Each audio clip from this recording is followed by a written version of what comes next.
Hey everybody, welcome to Read It Again. Today we have J.L Esplin and Chris Nugent. I didn't even ask if I had to pronounce your names. Did I do that right? Chris Negron, yes. Negron. See, I always forget to ask that. Anyway, everybody, welcome. A little change of scenery. Today I am doing my interview from my home instead of the bookstore because it's the middle of the day and I have a strict mask policy at the store, and I would be in the back of the store with no mask on and So we're in my living room. So welcome everybody to my living room. Okay, so let me introduce you guys real quick. Chris, how do you say your last name again? Negron. Negron, I'll get it. Is a middle grade author who lives right here in Atlanta. In fact, he was signing some books at our store last weekend. So we have autographed copies of his book in stock. His debut novel, Dan Unmasked, is just now available. When did it come out? July 28th. So almost 2 weeks.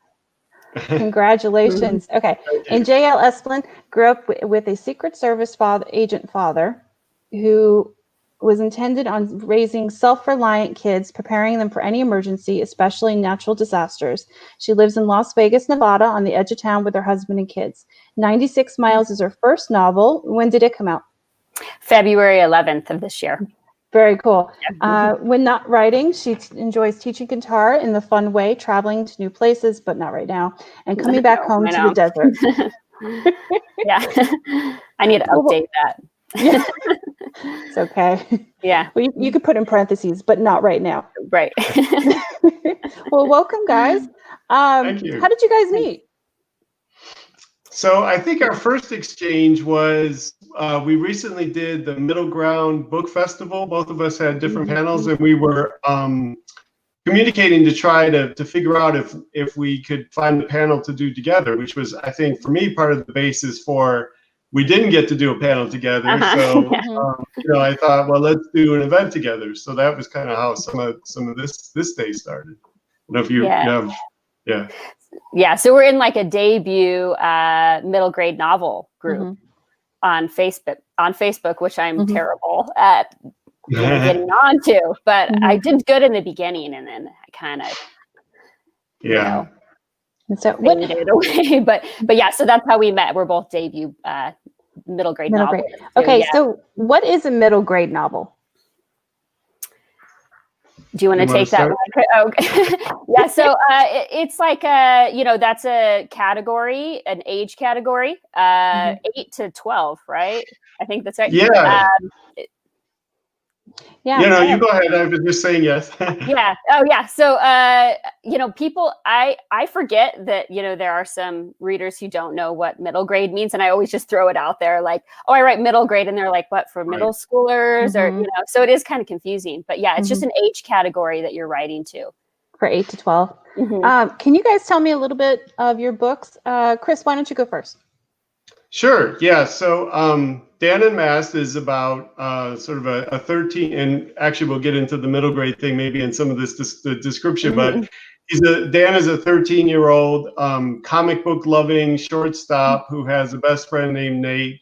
They're on the same baseball team. They love the same comic book. They're very close. And unfortunately, an accident befalls Nate at one of the baseball practices, and he falls into a coma. And Dan feels like he might have been responsible for what happened to his best friend. So he kind of assigns himself the task of finding a way to sort of wake him up or bring him back. And in the process of doing that through the plot, he learns a lot about himself and his friendships and his family, makes some new friendships.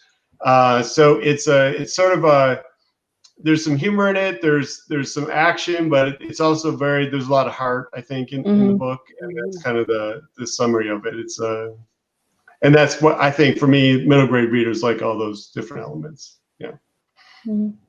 JL? Okay, so mine is about two brothers who live in kind of middle of nowhere, Nevada. And when a massive blackout hits the Western United States while their dad is away from town, they have to walk 96 miles down this deserted highway to get help. And along, like right at the beginning of their journey, they meet this brother and sister who are also kind of in the same predicament, you know. And so there's actually 4 kids that are walking. There's 2 on the cover, so it's a little like, you know, confusing, but it really is about these 2 brothers primarily. So I'm glad that those 2 are on the cover. Well, maybe Charmely was taking the picture. What's that? Oh yeah, maybe, yeah, or Cleverly, yeah, Cleverly. Yeah, he has a weird name, and that's kind of a weird story. I just randomly, you know, came up with that name. Came up with this name, and I meant to change it. It was kind of like a little placeholder. So, but the girl character in the book, her name is Cleverly, and she's very likable. Oh, good. I'm glad. I like her, but she, you know, I don't know. Do we want to talk about character names? Let's do it for a minute. Sure. Yeah, because I know Chris, you had some little Easter eggs in there with your book. Yeah. But so I don't put like a lot. I used to really think about the characters' names a lot. Like I would be like, you know, researching names and really get this name that I just loved so much, and then I would get so attached to it. I've been writing for a long time, you know, so I have a lot of manuscripts, and so I used to do that with my previous manuscripts, and then not every time, but several times, you know, somebody in my family would like have a baby or something and name their baby this name that I had for the character. And I have a hard time having like my main characters be named after people I know, because then you're like thinking about them when you're writing it. And so then I have to change the name of my character that I was so attached to. So anyway, with when I started 96 Miles, I'm like, I'm not going to get attached to these names. I'm just the first name that pops in my head is what I'm going to use. And so I was on the phone with my sister one day, and she was like, do you remember this person from high school, their last name Cleverly? And I was like, it sounds familiar, or I don't really know. And then I sat down and I happened to be writing that scene where they're introduced the first time. And I needed a name that was kind of like a last name. And that name, so I just put it in there. I'm like, I'll change that later, because that's kind of a weird name for a first name for somebody. And anyway, it ended up, I forgot about it and I just got used to it. And so I don't know, it's kind of funny. And I don't know if people read that and think, what is with that name? It's so strange, but that's where that came from. But I know, Chris, do you feel that way too? Like you can't use a name if you know? I mean, I did use a lot of names in the book, like nephews and nieces and so forth. And I've learned it's a bit perilous, you know, and now actually I have family members who didn't really get named in the book. They're like, well, what book am I named in? Right. So it's like, oh yeah, okay. So now I gotta deal with that. And also there was like, I would name a character after, say, you know, one of my nephews, and then something might happen to the character. And then I was like, oh, well, I don't want to be like prophetic in any way. Like I don't want anything bad to happen to my family members. So then it's like if something in any way similar. So I had to, sometimes I changed. And then even with like the young kids. So like in my book, you know, I have on my side of the family, some, you know, of course, my wife's side, there's some characters named after them. And on my side, but specifically on my side, I have a nephew named Ollie and another nephew named Jake, and then a niece named Brooke. And so because there's a lot of, you know, there's a very important girl character, and she was just always Courtney. Like I wasn't going to use Brooke for that, because for some reason it just was, that name doesn't come from anywhere. But with Ollie and Jake, they have, you know, some characters named after them. And Ollie has a little bit bigger of a role because he's kind of one of the three. And that particular nephew, he's very smart, and he's like 8. And so I know my mother was talking to him about the book the other day, and he's already like figured things out. And he said, well, I'm the most important. He said, you know, Brooke is just a town, you know, because I named the town Brooksburg after Brooke. No, yeah. And so he's like, oh, Brooke is just a town, you know. So he's like, I'm really important. So which is nice for him to feel that way, but I don't want him to say that to my niece. But yeah, there's one more thing about the names. The other thing I think you're referring to is because I had a whole baseball team of names, I had a little trouble because, you know, everybody needs to have a name, even though some of them don't have big roles. And so the way I came up with names, it just struck me one day because I'm, the character is 13, which I think your main character is 13. Yeah. Yeah. So the character is 13, and when I was 13, I'm going to be giving away my age here, but it was 1984, and I'm a big San Diego Padres fan, and they made the World Series that year. So long story short, I've told this story before. I created names out of the players on that team, so I kind of did mashups and mixed names. Just for the more minor characters, but it's kind of an Easter egg kind of thing in the book. So yeah, that's where the names come from. So I didn't tell you this, Chris. When I was little, I think I was in 4th grade.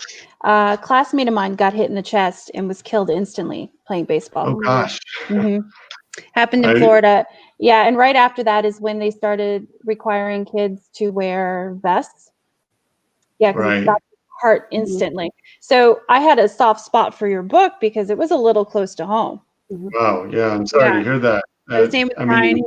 He was a great kid, but yeah, it was a traumatic. But he did it. It happened instantly. Like they reassured us. Like, but anyway, and then JL, I have trouble reading apocalyptic stuff.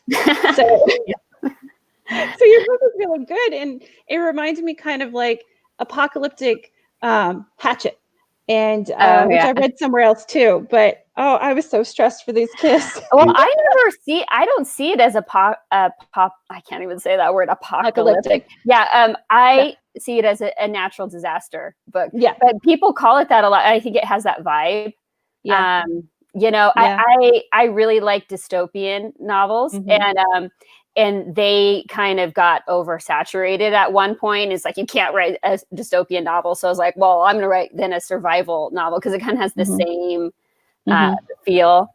But yeah, it's kind of funny. I've had people tell me that it's really scary. And I'm like, it is, because I am a huge chicken. So I'm like, I wrote something scary. I didn't think it was scary. I just had an extra level of stress for these kids. Yeah. Like, especially like in the beginning, when he's writing a list of everything, because for people watching, they're preppers. They prepare for things. And he's writing down a list of everything he had. And I kept thinking, don't do that. Don't do it. Don't tell everybody. Oh, yeah. Yeah. Yeah. I know. Yeah, I didn't even think of that. Yeah. But no, it was stressing for me out. For me in JL's book, it was like the adults sometimes, right? And how mean they were to these kids. And that was stressing me out because it was like, wait a minute. So that was, I mean, as a writer, I think I sometimes have a hard time. Like, we're supposed to like put our characters in these bad situations. There's a saying, you like chase them up a tree and then you throw rocks at them and you keep making the situation worse. And I have maybe sometimes a hard time doing that. But in your book, it was like, oh, you were doing that. You were like, every time it looked like they were going to, do something. So as a writer, it was impressive. Yeah, it was hard for me. And then my editor was like, you need to amp this up a little. Like, I'm like, okay. But it was hard to it was hard to put them through that because you're just like, and then you got to think of a way to get them out of it, Right. And I'm not a plotter. I just write this I'm a pantser, it's what they call it, meaning that you write by the seat of your pants. I have I know a few little key things in the story, but I don't really, but I just write it. I don't know what's going to happen until it happens. But I don't know. Are you like that, Chris, or are you a plotter? I'm more of a plotter. I follow, and I've talked about it in some of my sessions, but I follow Story Genius, which is a book by Lisa Crone. And I think the reason I like it, I've tried several, you read all these craft books and we all do and the reason I like that particular one is because it kind of teaches you how to drive the plot from your character, right? So I still want to be like a character-driven writer. I don't want to be a plot-driven writer. And so it kind of gets more at like, who is your character and what would they do next and what happens next comes out of who they are, as opposed to, I don't like to call it an outline. Like, I sort of think of it like a blueprint, which is I think how she terms it. And so, I have a hard time being a pantser, I think, but I do leave a lot of things open because then as I'm writing, I get to have fun with, the individual things. I know the big I have another writer friend who calls them the tent poles, like the big tent poles that hold up the story, right? They're at different points, and you know where you're writing to. Yeah. I wish I was a plotter. I tried to be one, and my novel I'm writing right now is pretty plotted because it had to be. But yeah, it's so different than book 2. Yeah. So yeah, and it kind of trips me up knowing too much of the plot, because then when I'm writing it, I need to kind of like discover it as I go. And if I already know what's going to happen, I don't know. It's like I know too much information, and so I'm like, what do I share? I don't know. So I need to practice it more, maybe. Now, the one you're writing now, is it book 2, or did you turn in book 2? Is it book 3? Oh, yeah. So this is book 2 that I'm working on. It's not a sequel. It's another, standalone book. So yeah. Yeah, and I meant that's what I meant. Like your second book, not book 2 of a series. So much. Mm-hmm. Yeah. That was a question one of my staff members wanted me to ask you. Linda, who runs the kids section, she wanted me to ask both of you guys, have you thought about doing sequels, or are you going to tell us more? Do you want to start? Oh, well, for me, I never intended to. But people have kind of asked me about it a lot. I don't know. I at the end of the book, for me, 96 Miles is a character-driven book, but there's so for me, it was about the characters and not so much the blackout. And so I think people want to maybe know more about what's happening with the blackout, or what, I don't know. So I maybe one day I'll think, oh, maybe I'll write a book from the perspective of the dad, trying to get home. That's boring. Never mind. I don't know. You could do it from Cleverly's point of view. The same story, just retold from her. She had adventures before she found them. That's right. Yeah, that's kind of like the Stephanie Meyer thing where she just redid. It just came out. And the publishers did not predict how well that would sell, and so everybody's out. Yeah. Oh wow. Oh really? I'm surprised at that. I would have thought that was like the big. Well, it's a whole new generation of reading Twilight. Like my daughter's 16, and she's discovering them, and so they're hot again. Oh wow. That's interesting. Yeah. And that's actually an interesting. I'll answer too about the sequel on my side. First, I'll answer that, and then I'll make the comment I was going to make. For me, the sequel, I think Dan Unmasked kind of stands on its own. So it was never intended. Nobody's really even asked me. Like, I hope that means that it ends in a way that people don't really think it needs one. But one thing I would love to do is and I always mention this in every event, so that just in case Marvel and DC are listening, I'd love to turn the comic book that I have inside of the book into an actual comic book. That would be very cool. That would be awesome. Right. So that would be fun. But the other thing I was going to say before we go to the next question is just that, it's just because I was just talking to my editor about this, as I start to think, I've already turned in, we're going to talk about what's next later, but I've already turned in book 2. So I'm kind of looking ahead to book 3, which I haven't really started yet.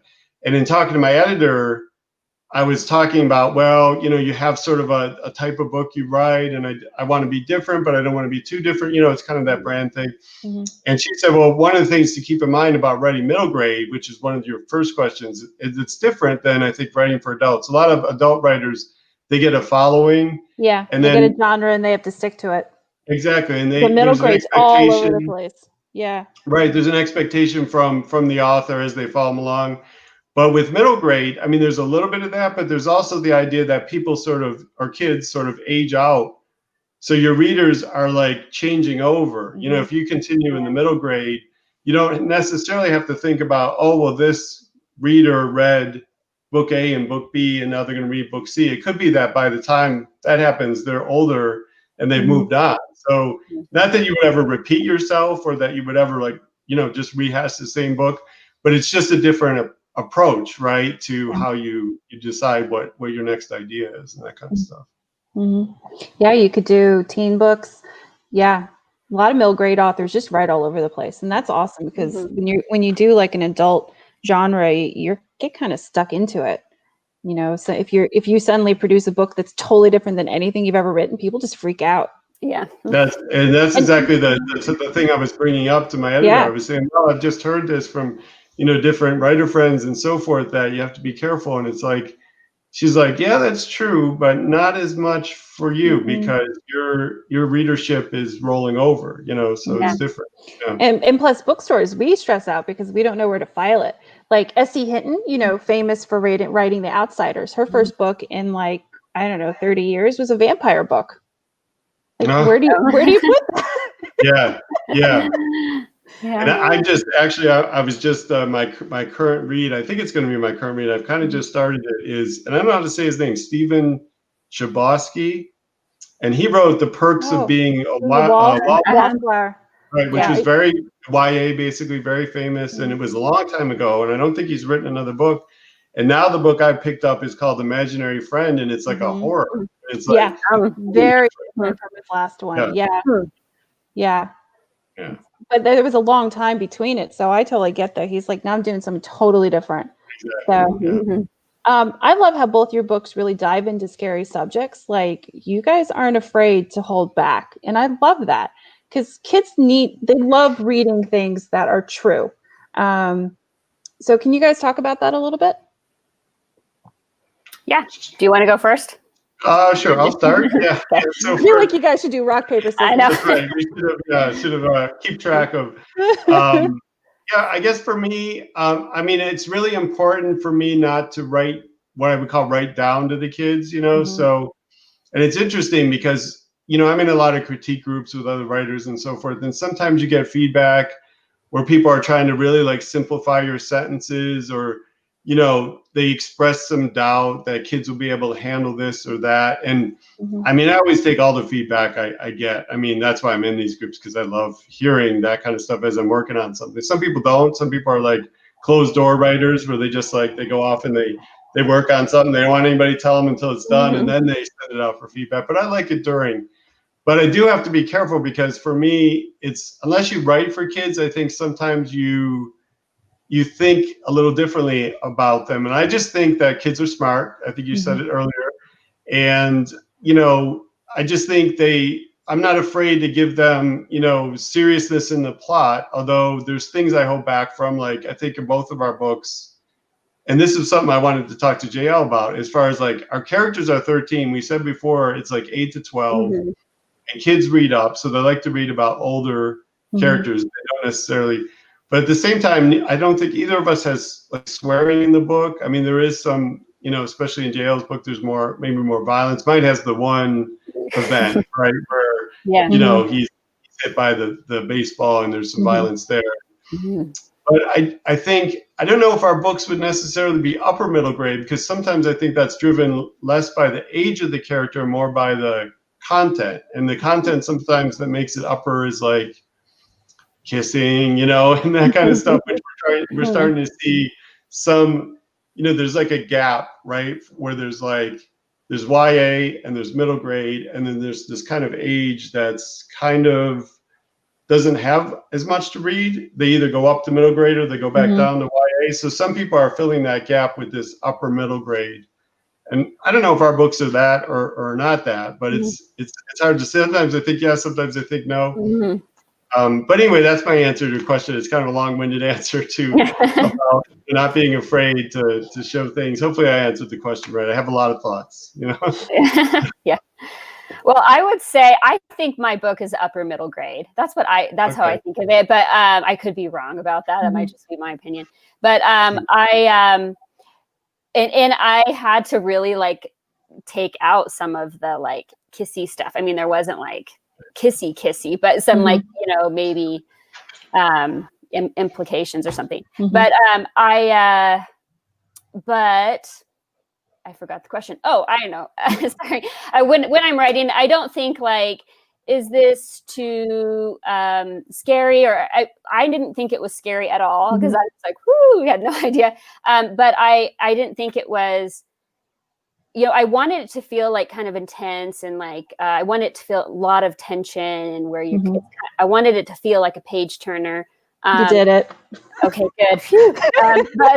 But I think when you just know your characters and you're just kind of in their head, that's just what comes out. So what came out was a 13-year-old boy. And so what I write is just what a 13-year-old boy is thinking and saying and doing. So it just kind of happens naturally.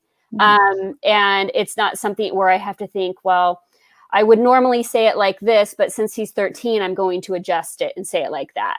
So so I think that's kind of where all of the, why it, how you end up in the right place with it is just kind of knowing, being in the head of your characters. And I think sometimes for me, maybe Will, who is my younger character, who I don't give him an exact age, but he's probably like 8 or 9. So that one might have been a little harder for me to like make sure I didn't make him sound like a baby, but too babyish, but kind of get that right voice for him. But I would say that was kind of my answer. I don't really, not really conscious of it. So. There were several times I wanted to reach into the book and smack Stuart. Stu, right? yeah. Stu, yeah. So you got that bratty kid down pat that's just trying to be difficult. I like Stu. Yeah. But yeah. I was gonna say, like, I had like my son, one of my sons, I have 3 sons, and they're all kind of reading it as they went along. But my youngest son, he's like, I like Stu. He's my favorite. And didn't like John's the older brother, and he likes. So I'm like, you like Stu? He is a pain in the butt. I don't know why. And so I think he might resonate, with some younger kids. But that was the adult in me. I'm like, don't drink that water. No, you gotta wait. Save it. I got frustrated at that point too. Which is good. That's what you intended to do. Yeah. Go ahead. Yeah. Oh, what I was just going to say about Will, and I can't give the full detail because I don't want to spoil anything in the book, but there was one point with Will where he was learning something new. It was kind of near the end. He was learning something new. There's an older character that's showing something. And when he learns it, he like turns around to the other characters and then it like explains it. Oh, we're just doing this, and it was very like 8-year-old-ish. Like he didn't have any idea like 5 seconds ago what this was. But once he had it, it was like he was going to tell everybody else, oh, we're doing this now, So it was very 8, Or when he lost the chapstick. Yeah. Oh, it's something my kids would do. Oh, I was like parent raging at that point. I'm like, I know. You lost the chapstick? Yeah, and I need chapstick. I'm a big chapstick person because I can't stand, it's so. I'm in Las Vegas. It's very dry here. Dry. Yeah. And my older son, his lips are always cracking, and it's not that dry here in Georgia, but constantly, like the second it gets a little cool out, we have to like hand him in the lotion to put on his lips. And when he doesn't have it on him, I used to really like, why don't you have it on you? Chris, I'm a big comic book fan. So when like you said Nightcrawler, I went, oh, Nightcrawler, he's my favorite. Right. So one of my questions, what'd you do for research for your books? Yeah, so for me, I'll answer first on that one. I mean, since you mentioned the comic books, for me, the comic book thing doesn't really require any research, because I'm a huge comic book fan. So, and I think that was one of the reasons I went to this. I think J.L. said a minute ago that she has many manuscripts. I also had many manuscripts, and there were a lot of adult manuscripts because that's how I started writing first, and I kind of fell into the middle grade. And when I did, this was my first middle grade. I just wanted to write about, things I cared about when I was that age. So I incorporated the comics, the baseball, and I didn't really have to do much research on that. I did have to do, and when I launched, like I left it there. And then later I was like, well, wait a minute though. I had to do research. For the coma, there was a study called FAST that really ties into the plot because it has to do with where Dan gets the idea that maybe making a fan fiction comic book and reading it to Nate will somehow help him.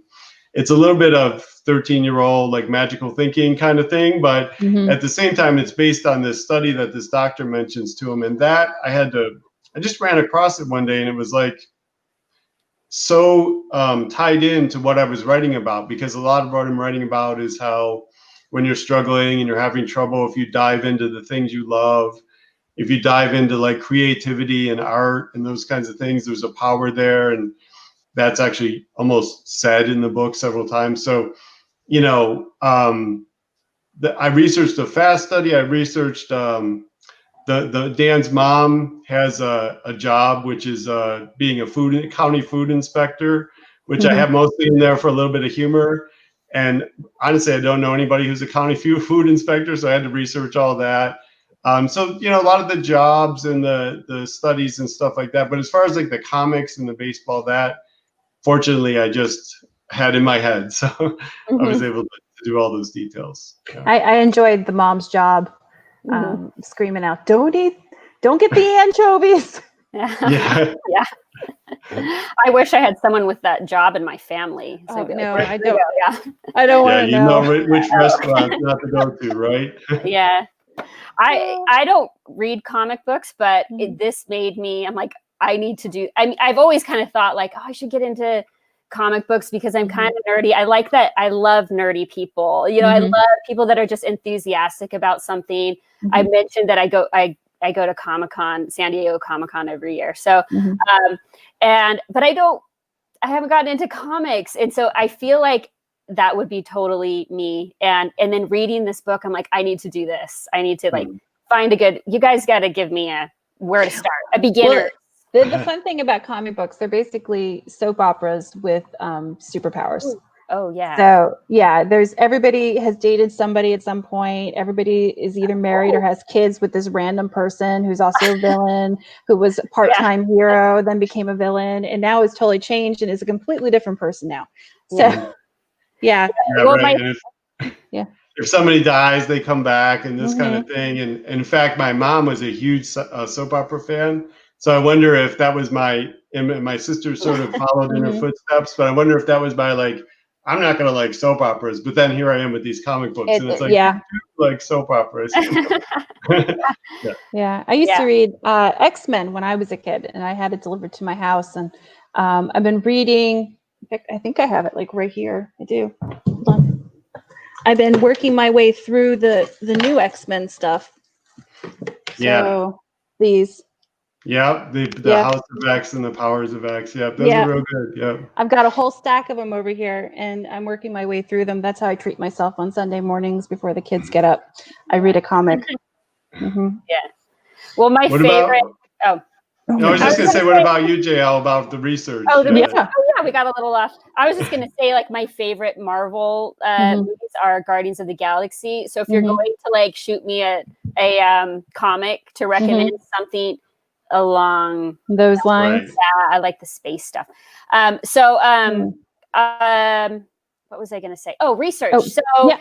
With research, I had, it's kind of funny because I am not like the characters in my book. Growing up, my dad was a little like, and that's why he's kind of mentioned in my bio, and it's kind of weird. But anyway, he was really hyper aware of like things that were going on in the world, I guess, because he just knew stuff, or I don't know, he was always worried about security, and so we had just funny things growing up where we had like a coil of rope tied to our bed, like under our bed, that we were supposed to use to like escape the second floor in case of a fire, and he would like have us practice doing that. We practiced one time, and we slid down the rope to the ground. So, never good. But he had kind of all these like kind of quirky things that he would want to teach us. I have a big family. There's 6 kids in my family, and we're all like wimpy and like not like him.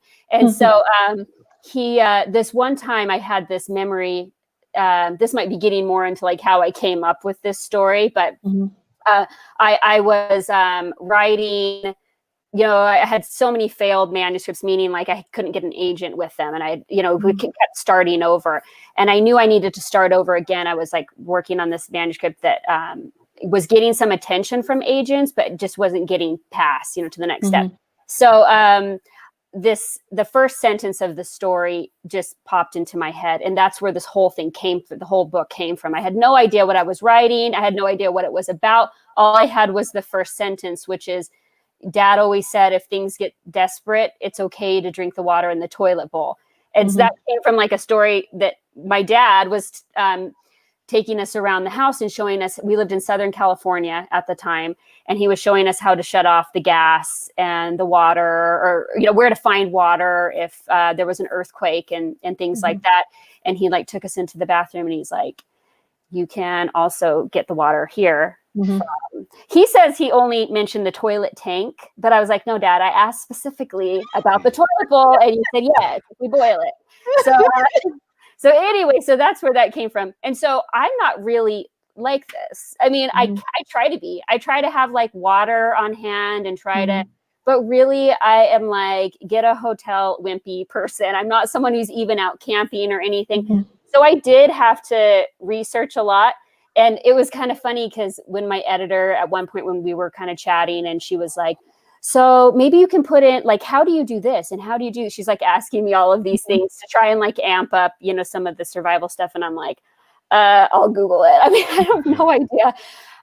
So that's kind of what I did have to do, a lot of research and kind of figure out how you know, different things you can do. And I also had to do research for my characters, just to kind of, you know, figure all that. That was probably a lot of my research was about, you know, different things that were going on with my characters that I had to do.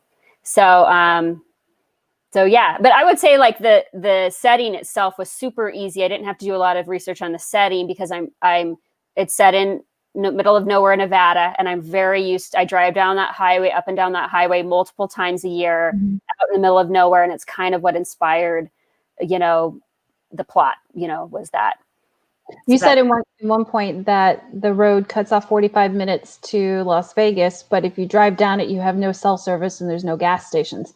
So at first I'm like, ooh, 45 minutes. And I'm like, ooh, what if my car breaks down? Yeah. I drive it. I'm very risky.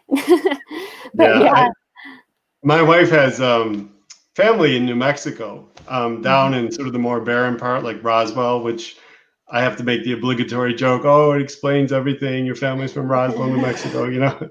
But I only visited once with her. There was like a family reunion, and we went on some of those roads. And I don't remember the town, but it's Las Cruces, I think, where you go from Roswell to Las Cruces, and you kind of go through like white sands and all that. There's this long, barren road, and we were in a rental car. And I remember thinking and even saying, because I think it was me and her and her father, we didn't put any like water in the back of the car. Like, what if we break down? Like, there was like, we drove for hours and we saw nobody. Yeah, you just our car, and that was it. And it was like, you know, what would happen, right? So that, I'm not used to that because I'm more from the East Coast. We don't have as many of those long, you know, roads with just nothing. Yeah, my husband's from Montana, and I've done similar drives. It's like, I remember we ran over a pheasant once, and you could see it from like 5 miles away, and because the road is that flat. And I kept saying to my husband, chicken, or like 5 solid miles. And then we're like right on top of it, and I screamed, chicken! And I'm like, how did you hit that? How did you, see it from miles away. Maybe he thought you were saying like chicken, like you can't hit the. No, I don't. I think he just expects me to say random things at times and repeat it. Right. So no, that's a joke in our house. Chicken. Bunk, bunk. Yeah. How did you guys come up with the ideas of your book? I mean, for me, I think it's kind of tags on to something I said earlier. I guess I was thinking about, at the time I switched to this, I had gotten an agent with one of my manuscripts for adults, and we had been shopping at the publishers, and it just didn't happen, right? And so then I wrote another book for adults. We sort of tried to move on, and let's say it was not, I guess, my best book that I've ever written. So I was at like a crossroads. And so for me, I have another critique. Actually, you know, I've been avoiding like saying other author names because, but you know, Emily Carpenter. I know, I know Emily. Yeah, so she and I have worked together for a long time. And there was a point, I think it was like 2015, where we were doing like a flash fiction thing. It was almost like an accountability thing. We just both decided, let's get, you know, we were both trying to get published, and we said, well, let's get published with short stories. Let's do that, you know? So we started writing a lot of short stories, and I wrote one that was sort of like boys and baseball, and she said something like, this, you really have a good voice for this, and so it got me thinking that maybe one of the reasons I was struggling is I was just writing in the wrong genre. So I started thinking about, well, what would I do if I wrote a middle grade book? And so that story, which was friendship and baseball, I mean, that's kind of how it started. And then I incorporated the comics because I said, well, maybe you're doing well with this in a voice way because it's you and it's the things you love. So I kind of incorporated the other things I love. And I did have, similar to your story, as far as the crux of the accident, I also had a friend who had an accident at a baseball practice. He didn't have fall into a coma, but he had a head injury. And I started thinking about kind of in that throw your character up the tree and throw rocks at him. I started thinking about what if it was worse, and what if the main character that I want to write about, for me, I wasn't involved in the accident. I never thought it was my fault, but I said, but Dan thinks it's his fault, right? Because that's that thing of trying to make it harder on them. And so I think that's where it started, and then it kind of, it took off from there. I often think about the kid who threw the pitch. Yeah. Like that poor kid. I hope his parents put him in therapy and because that, if it was a death, that's like, that's well, even right. even just throwing a ball and your friend gets hurt. I remember I kicked my best friend in the shin while playing soccer, and she had to have surgery eventually. I mean, that's I was a good kicker. Yeah. So what about you, JL? Well, I kind of talked a little bit about how I came up with the idea, but I'll say too. So I feel like I have like three kind of inspiration or things that kind of got me going. And authors like to talk about this. I think they do, because you just feel so grateful that because you're just like, you want that next idea and you're just trying to like, you want it to click. And then when something sparks and it happens and you're like, oh my gosh, I love you forever, whatever, whoever inspired you or wherever it came from, you feel so passionate about because you're so grateful that that's where it came from. So, so the first was my dad, obviously that story with my dad. And I kind of, I mentioned the dad in the book is kind of this running theme with with him thinking about his dad a lot. He's not there present, but, I have a couple flashback scenes, with the dad. But so the first would be that. But the second thing that kind of got me going was this drive through Nevada. I love Nevada. I'm like kind of obsessed with it. I don't know why. I think I just I feel this feels like home to me. And so I happened to be born here in Las Vegas, and then we moved around a lot because of my dad's job. And then I ended up back here, and I was like, oh, this is where I'm from. And so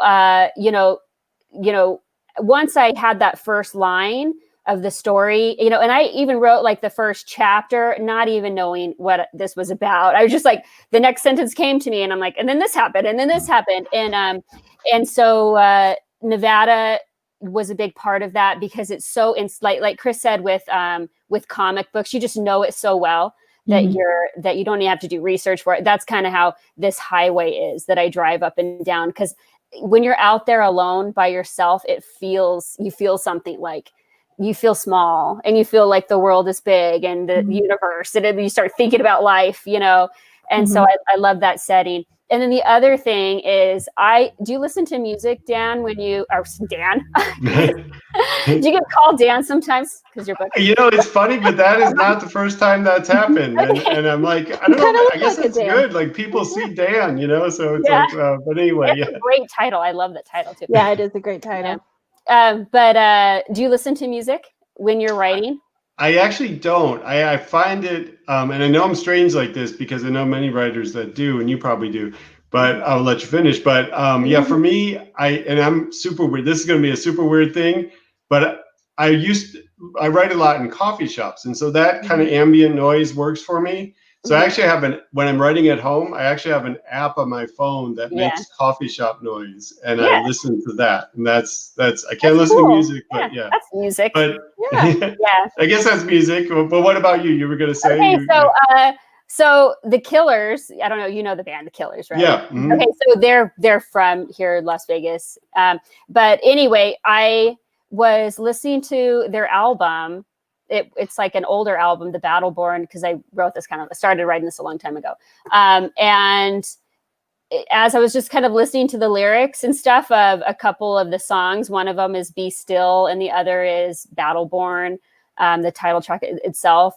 The whole plot of this, all of a sudden I had like the whole story. I mean, I had the whole, because there's kind of two stories that you're telling like the internal journey and the external journey. What I got from those songs was the internal journey. I understood these brothers and I understood the dad.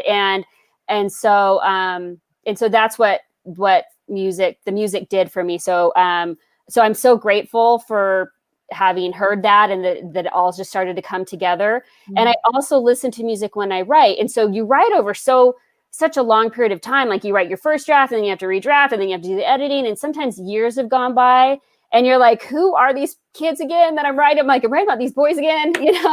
I gotta get back in their head again. And I'm out like grocery shopping or with my kids or doing other things. And then I got to sit down and be a 13-year-old boy. Mm-hmm. And so that is how I get back into it. So I will play those. I just have the album playing. Sometimes it's kind of quiet and sometimes headphones in full blast, while mm-hmm. I'm writing. And so it does a couple things. It kind of like tricks your mind to like put you back in that place. Mm-hmm. And it also just kind of sometimes the words can inspire or sometimes just the feel. So sometimes the lyrics have nothing to do with what you're writing, but the feel of it feels like that. Mm-hmm. And so so that's kind of how the story came to be, where those three things coming together for me. I know a lot of authors publish playlists to listen to while reading the book.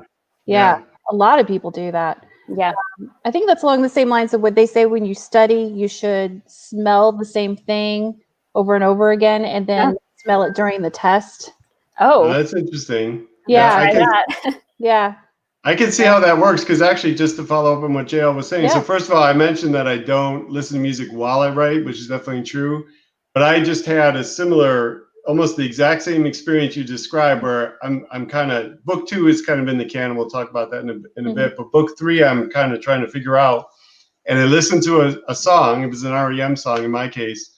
And exactly that happened. Like, it was like, oh, this is what this is about, mm-hmm. that kind of thing. And so I definitely see that, that same kind of experience you've had. And the other thing, since my book is so much about like creativity and things, and I'm sure you probably have this experience then too, and it's similar to what you just said, Kim, about the smelling. Mm-hmm. Like sometimes I've been listening to my own audiobook because the performance is so good. Mm-hmm. This guy that reads that's how I read it too. Is that how you read it too? Yeah. Wasn't he great? He was a really good reader.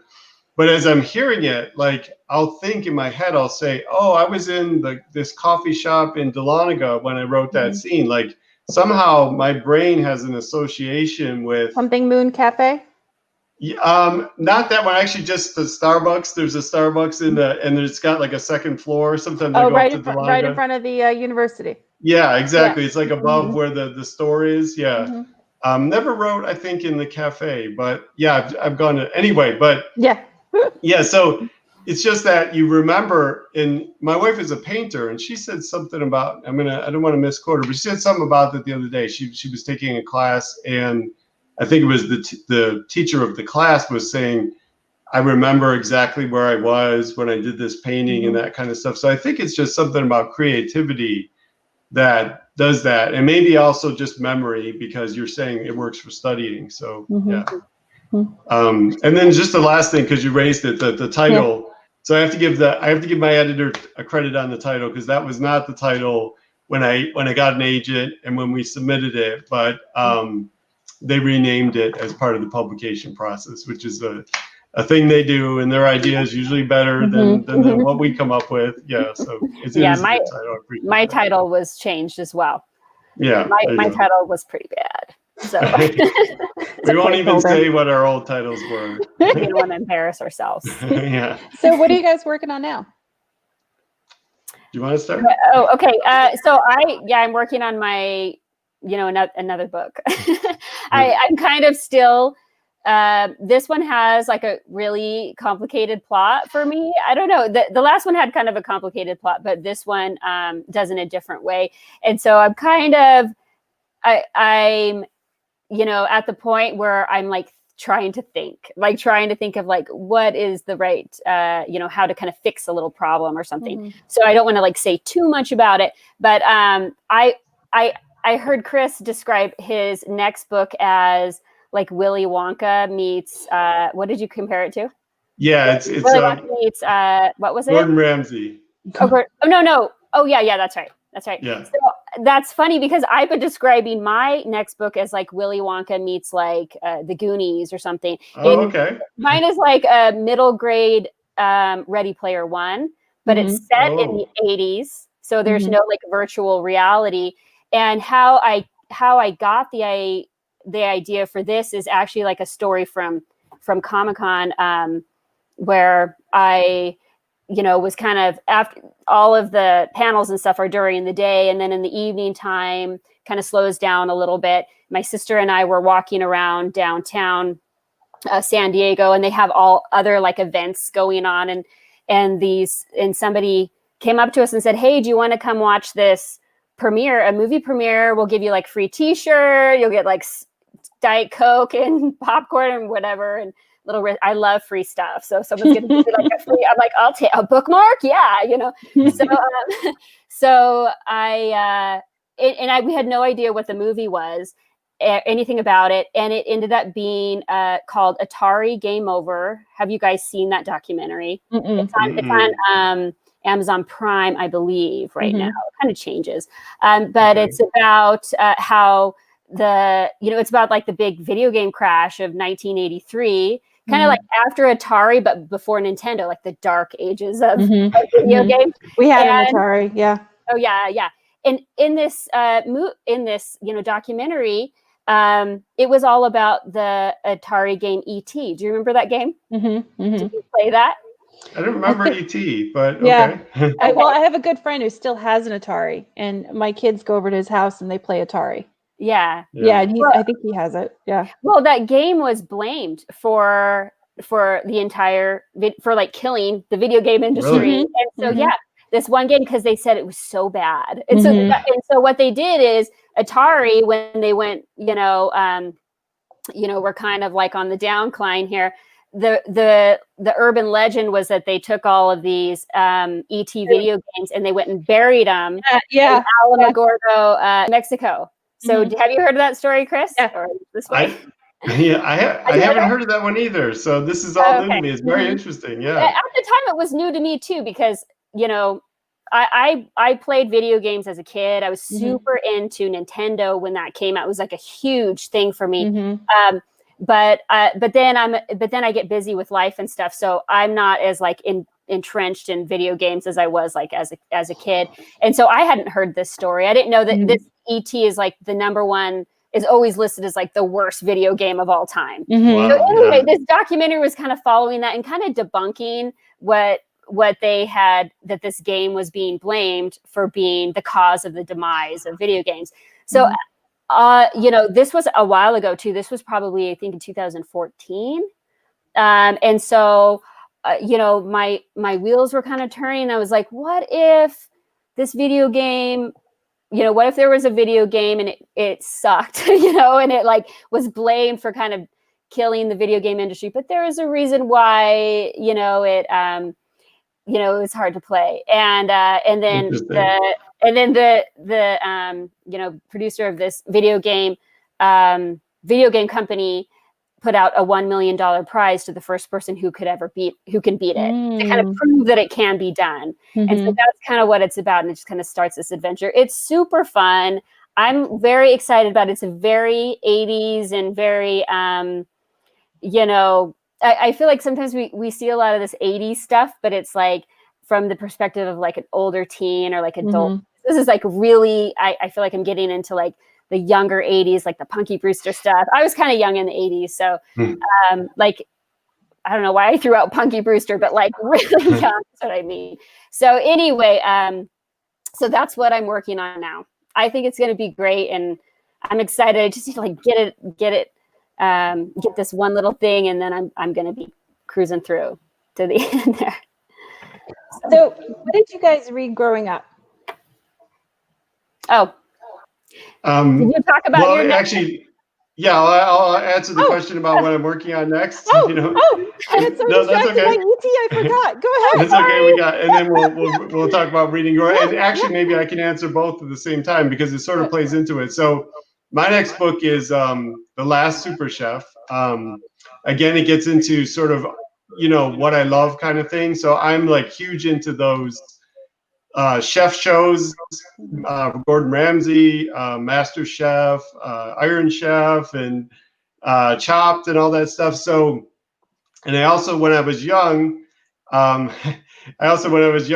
enjoyed Willy Wonka and Charlie and the Chocolate Factory and all the Roald Dahl books. In fact, there was a reading recently, this is sort of an aside, but there was a reading recently with, I'm not going to try to pronounce his name, Taika Waititi. He did like Jojo Rabbit and also Thor Ragnarok and all that stuff. He's really a funny guy. And he was reading James and the Giant Peach like every week for a while on YouTube. And every episode he had different actors. So he had like Meryl Streep reading with him and they were doing different voices. It was great if you haven't seen it. But anyway, for me, because I'm so into that cooking, it was real easy. The next book, it just seemed like it should be a kid who's like one of those Master Chef Junior type kids he's just already knows how to do a souffle and all that kind of stuff, even though he's only like 11.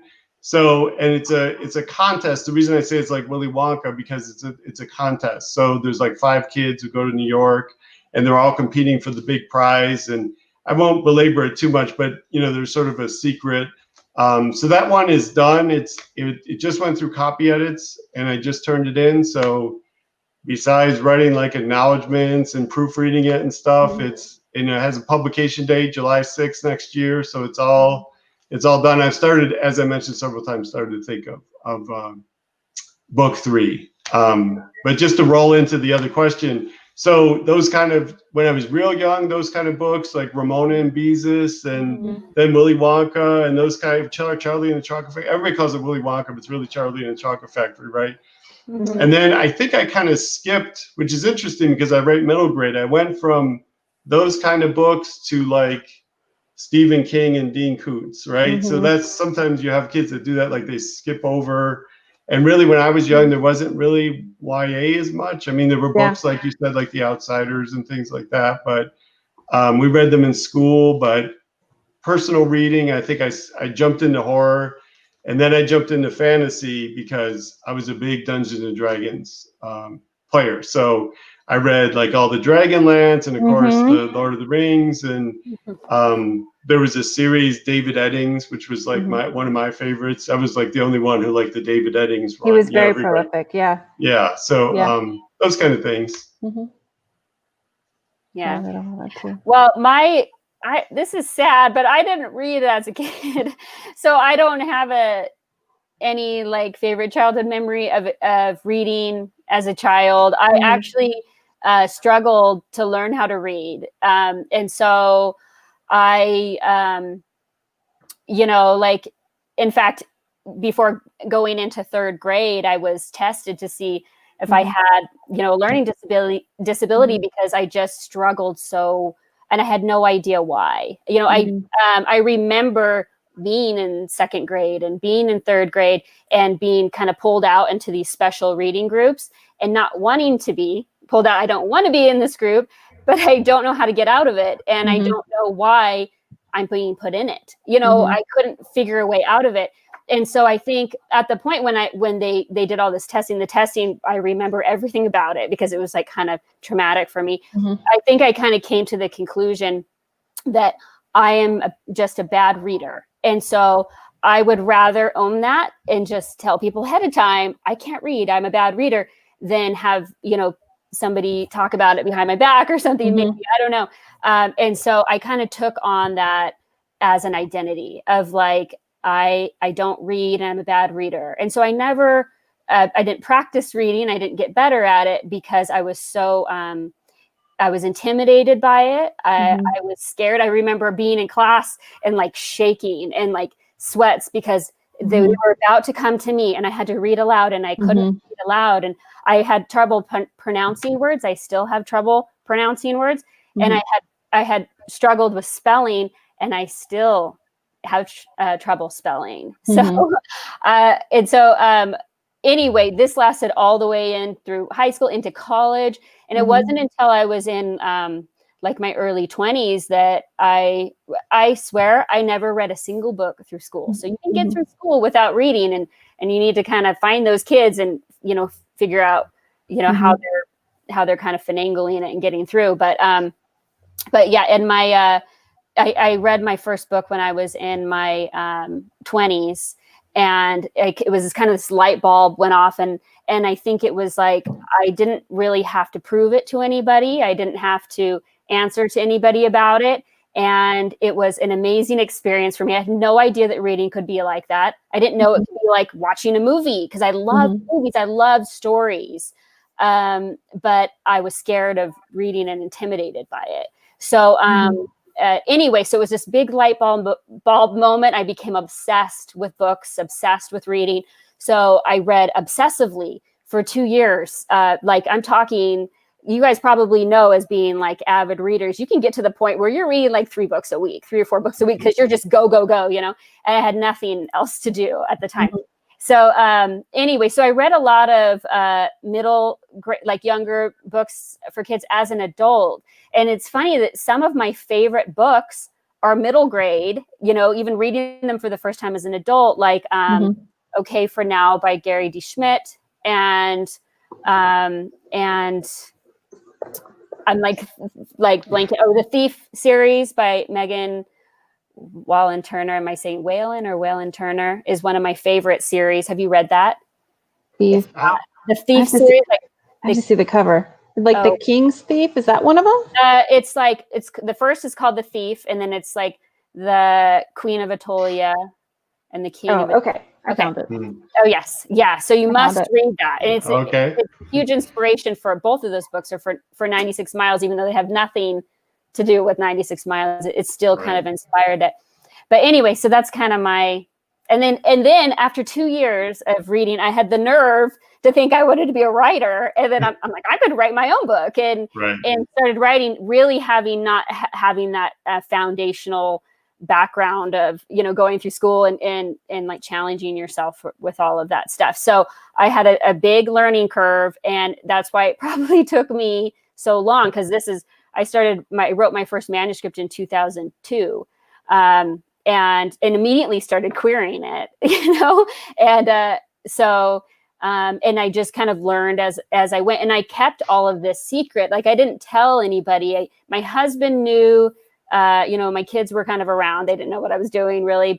And then I started maybe like 5 or 6 years into it, you know, maybe told my mom or like a sister or something, but really wasn't out there with it until I announced my book deal. I didn't even tell some people when I got an agent, because I was so like, you know, I don't know, kind of closed off about it all, because and I think that's why now sometimes it's hard for me to talk about it, because I'm so used to being like, oh, that's that thing I do on the side that no one knows about.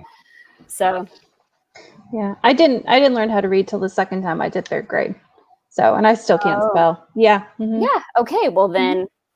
Yeah. And I read by memorization. So if I've never seen a word written before, I can't read it. Yeah. Which I always have trouble with names because of that. Yeah, I'm probably pronouncing names. I was telling my friends the other day, the first time I saw the word chaos written, I thought it was chaos. Yeah. You know, and I read it out loud that way, and everyone laughed, you know, because they knew what I was trying to say. Right. But, you know. Yeah, and I spell things like, I used to get made fun of for gradation instead of graduation. Yeah. Gradation, yeah.